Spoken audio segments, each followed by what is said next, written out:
Welcome to the Sourcing Hero podcast, produced by Una, a group purchasing organization that empowers sourcing heroes, and Art of Procurement, the world's largest procurement podcast network. I'm your host, Kelly Barnard. The goal of the Sourcing Hero podcast is to capture the epic stories of people who are rising up and beating the odds to create exceptional value within procurement, directly from those heroes themselves. Today, my guest here on the Sourcing Hero podcast is Frank Kenney. Frank is the Director of Market Strategy at Cleo, where he is focused on helping companies get ahead and stay ahead despite persistent supply chain complexity. So, hi, Frank. Thank you so much for being with me today. Thank you, Kelly, for having me on. So I think in my intro of you, I kind of said the thing that everyone, at least in this listening audience, is thinking, oh my gosh, the last few years have been so complicated. And we're going to get around to discussing that. But I want to give listeners an opportunity to get to know you a little bit better first. What should people know about your professional journey to this point? I think the most interesting thing about my professional journey is the opportunity I spent over a decade as one of the lead analysts at Gartner. And I had the opportunity to visit many, many places and speak with many, many people around the world. And what has just really helped is being able to get in the field, being able to walk a mile in an EDI developer's shoes, or spend time with an over-the-road trucker at a truck stop asking about a CDL, or spending time in a factory. I have dedicated so much of my professional career to not just talking in the abstract, but fortunately, unfortunately, getting my hands dirty and understanding what do people really do? What the people who keep our supply chain running, what are the things they deal with every day? And what we try to do here at Cleo is create technologies and services that can make those small pieces much easier and much more manageable. And I'd like to think what our customers find is, wow, the small things are working themselves out, so the bigger things are much easier to work out. And that's certainly been my professional philosophy, and spending time with people in the industry, and spending where I spend my time, and the folks that I talk to, the things I write about, and the way that I help guide Cleo throughout the market. Now, it's interesting. I want to bring back together a couple of the things that you just mentioned. So certainly you talked about technology and data, all of those digital capabilities that we lean on so heavily today, absolutely top of mind for everyone listening in. But I also particularly appreciate your point about walking a mile in somebody else's shoes and being on the front lines and getting your hands dirty. You know, so many times we struggle with, when you think about the supply chain, the risk, the opportunity, the information, so many things are sitting multiple links in the chain or multiple tiers of the supply chain away from us. And it ends up being about who can get the best visibility so that they're making decisions with the best information. How does that need for visibility, whether it's from on the ground or through technology, get us back around to this idea of supply chain continuity? You have to be able to see something to react to it. You have to hear the tree falling in the forest to be able to react to it. And whether or not it happens, and I believe it does, but whether or not it happens is besides the point. Visibility and the ability to see things that are happening, both in a real time way, but in a way of being able to go back and take a look at trends and look at, well, why do things happen, and then going back and then being able to forecast it becomes it becomes incredibly important, especially when you are thinking about all of the little pieces of the puzzle that happen. And again, it could be a minor accident that is schnalling up traffic. I'm here in Florida on I-4 between Tampa and Orlando, that is going to dramatically impact a truck that drops off fresh fruit to a port or a rail yard that then has to take those strawberries up north. You can have a simple car accident really throwing off an entire system. Mm. When you have visibility, then you have options. And I think people and companies tend to look at visibility as just this piece of technology or bits of data, instead of visibility really being this event that will trigger multiple consequences, multiple realities, and that's really the power of visibility. And it has to go hand in hand with doing something, but you have to be aware that it happens. So no doubt, visibility is, I think, the single biggest thing that has certainly in the last few years, during COVID and post COVID, is the single biggest word in supply chain. And the fact that my 76-year-old mother has visibility into the supply chain and has opinions the same way that the president of the United States can see into the supply chain and has an opinion. I think that that's great all around, because it opens the door to um, just everything. It opens the door to choice. It opens the door to governance. It opens the doors to accountability. I really think that those are the things that are going to make a difference as we look ahead 10 years, and what does our supply chain and supply chain management mean over the next decade. Well, I think it's interesting that you talk about optionality because a lot of times, and I'll include myself in this. I think about visibility and in a very simple level, you might say, oh, well, visibility is being able to, see, quote unquote, what's going on or see or know what the right answer is. When in fact, you and I and everybody else that spent more than 15 minutes in the supply chain knows that each moment is fleeting. And so it really is not about having this false sense of security from knowing what's going on or knowing what the right answer is, but knowing, okay, when things inevitably change, when there's that accident on I-4, right? When something pivots, what options do I have available to me and what factors will help me make the decision between them? So visibility is really much bigger. I mean, certainly given the complexity we talk about, having that visibility is really about understanding everything that's going on around what we think the current best path is, Mm. right? As opposed to necessarily saying, okay, well, we've made all the right decisions this year and the data backs us up. Love it. I mean, I think you're hitting it right on the head. And if I would crispen your message up, it's visibility forces us to make choices and make decisions. And prior to visibility, especially visibility around the supply chain, it we fell into whatever's going to happen is just going to happen. And having that visibility now forces us to say, well, this happened and I can do A, B, or C, or I can do nothing. But those are still the choices that I have. Yeah. Kelly, I think if you're ever in a car and you're driving, and this is just the way my head works, when you're using any of the driving apps, etc., every once in a while, your phone will say to you, or your system will say to you, there is traffic up ahead, but you're still on the best route to get to where you want to go to.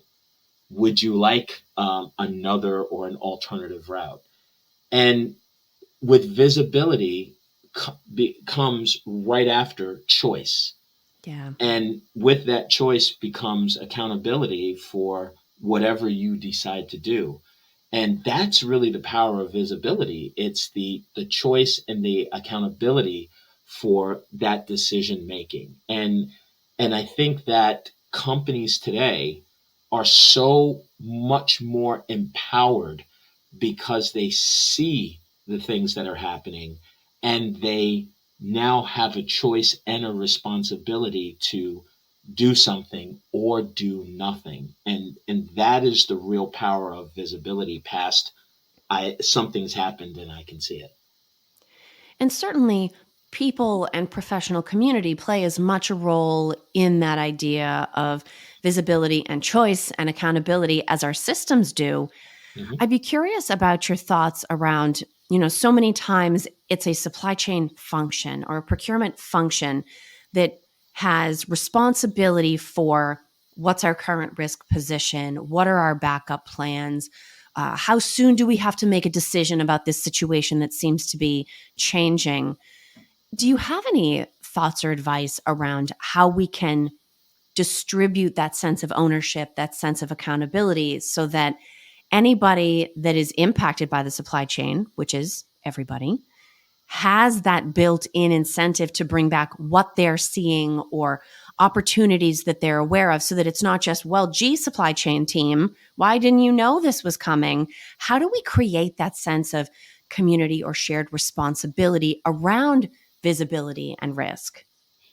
I think it's the same way that we've seen of any the same way that we've seen other phenomenon in our society take root, especially when it starts or it's centered so much around technology. And today, especially in supply chain, we've always known that we need visibility, and we've always known that visibility is the difference between getting there first and not getting there first. So we've always known that, and that's the way that businesses run.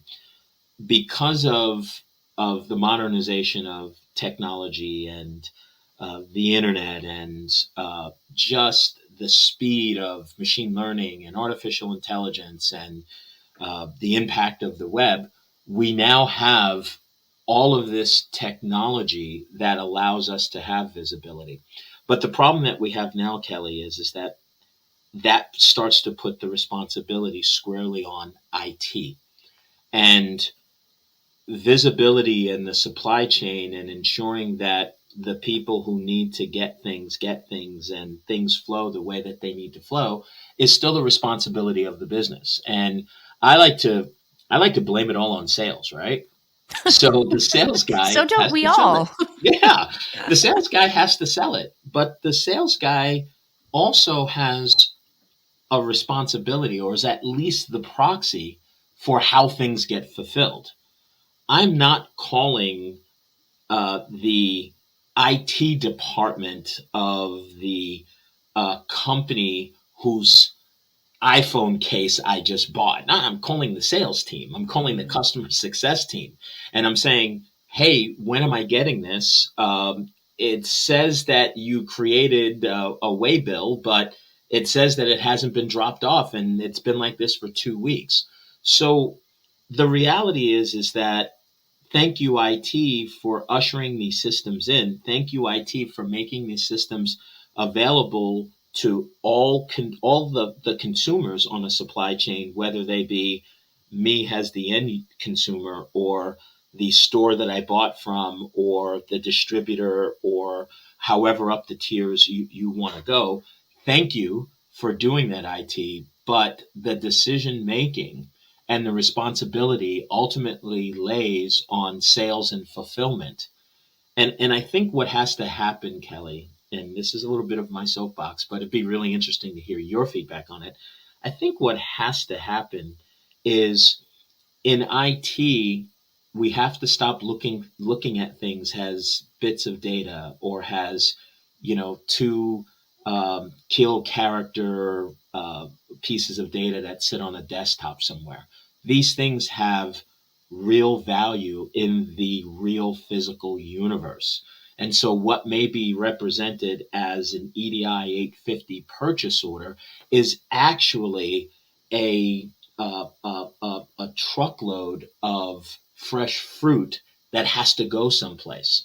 And so our business recognizes that it's a truckload of fresh fruit that has to go someplace, but sometimes our IT doesn't see it. So has the business of supply chain, and that is the sales organization, that's the fulfillment organization, that's the procurement organization.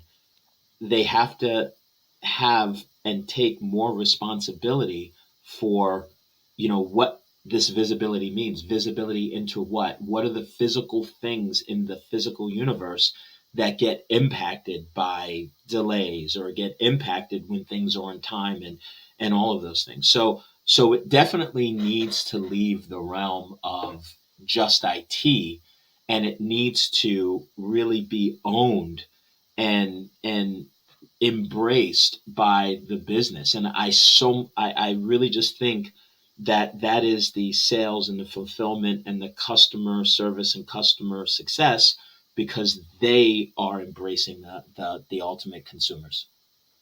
Well, what I like about what you're saying is that it actually mentally takes me back to walking a mile in somebody else's shoes. Mm-hmm. There's so much that data and technology and analytics allow us to do today.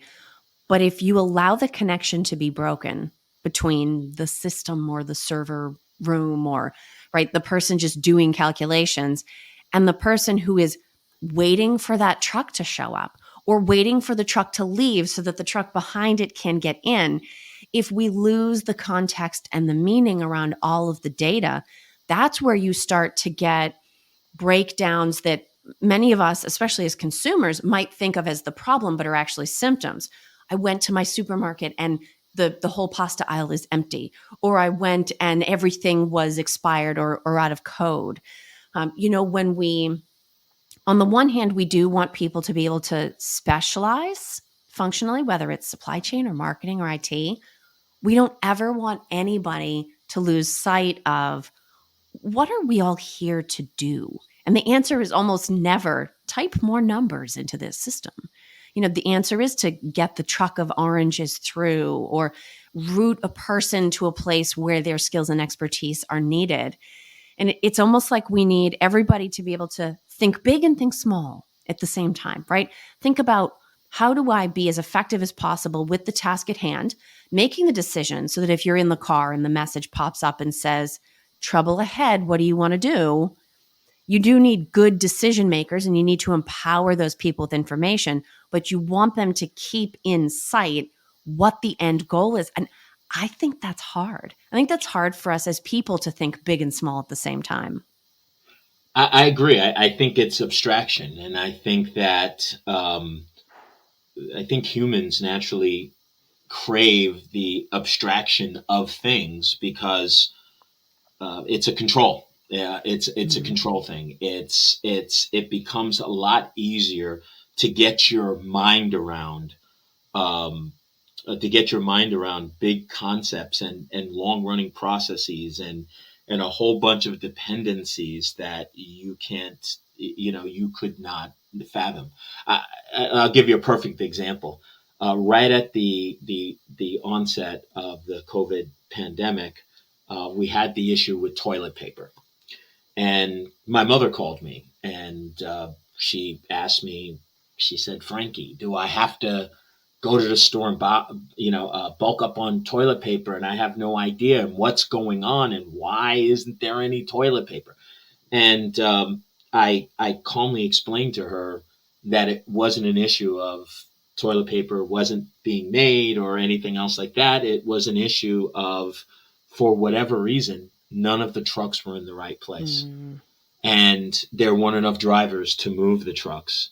So it was just an issue from the supply chain and some decisions that some companies and carriers and logistics providers, a bunch of decisions that were made that things weren't in the right place. What I thought was very, very interesting was that for the first time in 25 years, my mother understood exactly what I did. She said, wow, you're good at this. You should do this for a living. And Mom, I I've hate to been break it doing to you, that. Yeah. um, but I thought what was really interesting was that my mother now had an investment in the supply chain.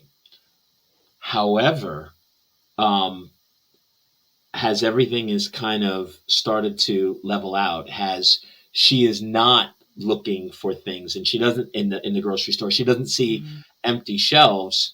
The apathy and the abstraction just fell back. This is despite the multiple geopolitical conflicts, the massive earthquake that just happened in Afghanistan on Saturday. Don't mean to date your content, but all of these things that are happening that will impact the supply chain, and that will impact elements of what my mother is going to find at a store in Charlotte, North Carolina. So I think as humans, we like to abstract these things, Mm. um, but we have to be very, very careful in that we do so, because that's when you have apathy, and once you start to have that apathy, then you lose your edge, and it just takes one cataclysmic thing, or and cataclysmic from a market standpoint, cataclysmic from very few people on Friday night went to sleep thinking about what was going to happen on Saturday morning.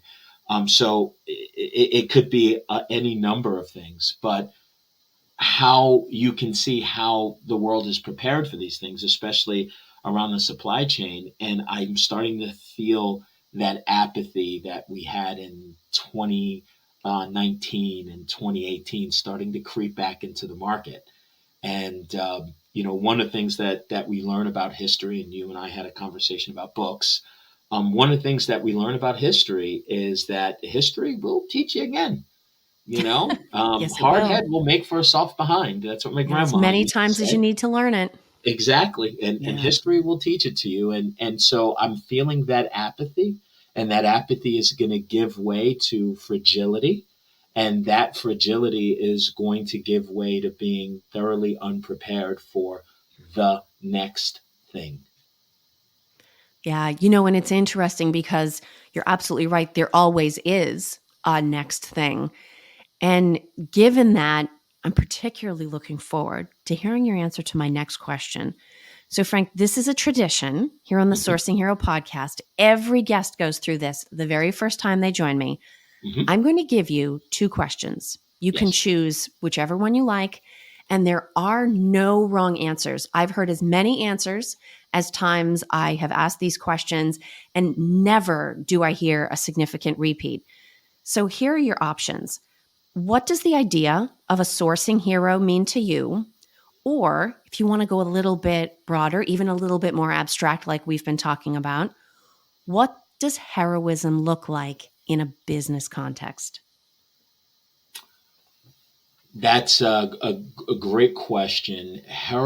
Heroism looks like, from a business perspective, serving all of the consumers of that software or of that service of those products, or whatever you're doing, serving all of the customers, and all of their customers, and all of their customers, and all of their customers.